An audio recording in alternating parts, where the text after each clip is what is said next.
Hi అండి, అందరికీ నమస్కారం. ఉద్యోగం కోసం ప్రయత్నించే వాళ్ళు ఎవరైనా సరే సూర్యాష్టకం ప్రతిరోజు పఠించండి. తప్పకుండా ఉద్యోగం వస్తుందండి. మనం ఈ వీడియోలో సూర్యాష్టకం ఎలా చదవాలో నేర్చుకుందాం.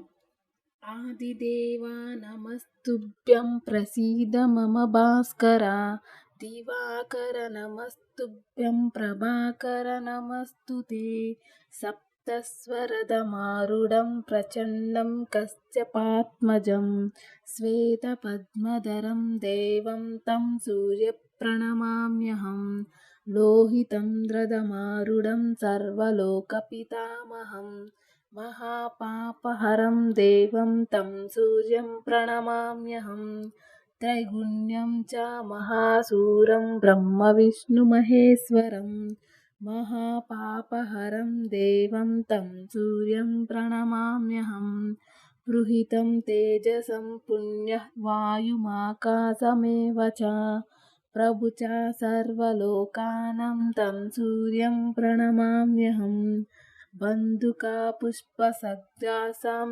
హరకుండలాభూషితం, ఏకచక్రధరం దేవం తం సూర్యం ప్రణమామ్యహం, విశ్వేశం విశ్వకర్తారం మహాతేజః ప్రదీపనం, మహాపాపహరం దేవం తం సూర్యం ప్రణమామ్యహం, తం సూర్యం జగతాం నాథం జ్ఞానవిజ్ఞానమోక్షదం, మహాపాపహరం దేవం తం సూర్యం ప్రణమామ్యహం, సూర్యాష్టకం పఠేన్నిత్యం గ్రహపీడప్రణాశనం, అపుత్రో లభతే పుత్రం దరిద్రో ధనవాన్ భవతే, అమిషం మధుపానం చ యః కరోతి రవేర్దినే, సప్తజన్మ భవేద్రోగి జన్మ కర్మ దరిద్రతా, శ్రీతైలమధుమాంసాని హస్త్యజేత్తురవేర్దినే, న వ్యాధి శోక దారిద్ర్యం సూర్యలోకం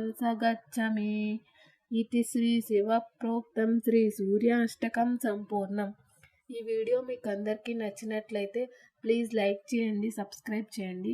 శ్రీమాత్రే నమః. Thank you.